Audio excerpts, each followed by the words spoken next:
Begunia block राधाकांतपुर ग्राम पंचायत लक्ष्मी प्रसाद ग्राम नुआकोरी स्वास्थ्य उपकेन्द्र खोल आज डाक्टर मधुसूदन सुबोधी तत्वावधान में नूतन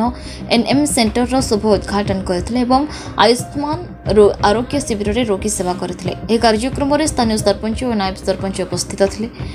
एन मनगेन्द्र नाथ नायक स्वप्नलता साहू हेल्थ वर्कर केशव नायक राधाकांतपुर ग्राम पंचायत समस्त अंगनवाड़ी कर्मी और आशा कर्मी जोग देते। सर आयुष्मान आरोग्य शिविर चलती बर्तमान ता विषय दुई पद कहे कि आमर एबेटर गवर्नमेंट प्रोग्राम रे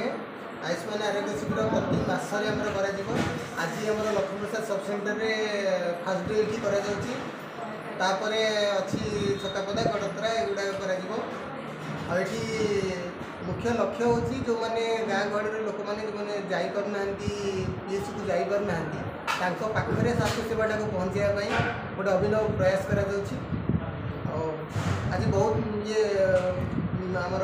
ओल्ड एज ग्रुप बहुत ये माँ मैंने आसते देखते मेडिसिन भी दि जाइए नुआ कि हेल्थ सेंटर ये खोलला से विषय दुई पद कह आगु सब सेंटर नामर ये भड़ा चलता अलग जगह आज सब सेंटर बिल्डिंग इनागुरेट है आ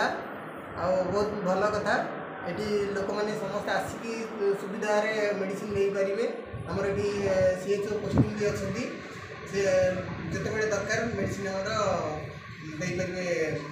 माँ मैंने एथर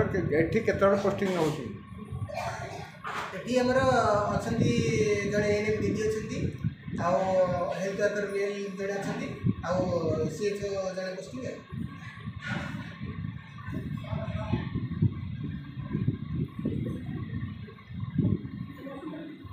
मानस रंजन रिपोर्ट न्यूज उपांत खबर।